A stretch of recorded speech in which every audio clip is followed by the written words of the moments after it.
Every institution reveals itself through its routine, not in what it claims, but what it does repeatedly. In Freemasonry, this routine is simple: the Lodge Night, a single evening that contains everything: its priorities, its standards, its purpose, not in theory, but in practice. Because what a lodge chooses to do with its time reveals what it truly values, not what it says it values, what it proves. There was once a clear order, a structure that was understood. First, the lodge would meet, business conducted efficiently, deliberately, without excess, because the purpose was not in the meeting, it was what followed.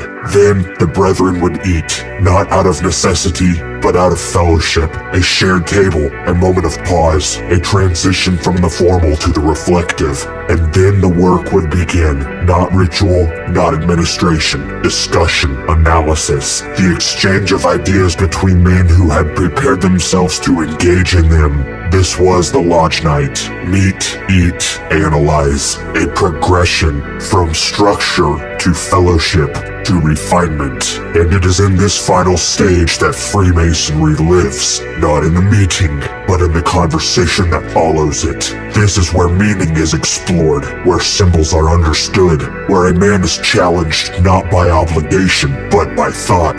This is what the ancient seeks, not more activity, but more depth. The dotard reverses this order. He arrives early for the meal, he lingers through a prolonged meeting, and when the gavel falls, he leaves. The evening ends before it ever begins. The lodge has met, the brethren have eaten, but nothing has been built, because the most important part was never reached. This is not a failure of attendance, it is a failure of design, because when the Lodge Night is structured around convenience, it produces convenience. When it is structured around efficiency, it produces clarity, and when it is structured around purpose, it produces men who return for that purpose. The modern world has no shortage of gatherings, no shortage of meals, no shortage of casual interaction. Freemasonry was never meant to compete with those things. It was meant to offer something they cannot.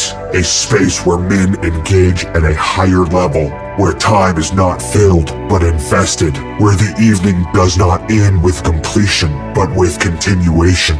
Because the true work of Freemasonry does not occur within the agenda, it occurs when the agenda is complete, when the structure falls away and the man remains. This is where he is tested, not by ritual, but by thought, not by memory, but by understanding. This is why the Lodge Night must be protected, not expanded, not filled, refined. Shorter meetings, clearer purpose, more time for what actually matters, because a lodge that spends all of its time maintaining itself has no time to improve its members, and a lodge that does not improve its members has lost its purpose. The ancient understands that the evening must lead somewhere, that men do not return for obligation, they return for meaning, and if that meaning is not present, they will leave, quietly, gradually, until only the structure remains. This is not how the Lodge Night loses its power,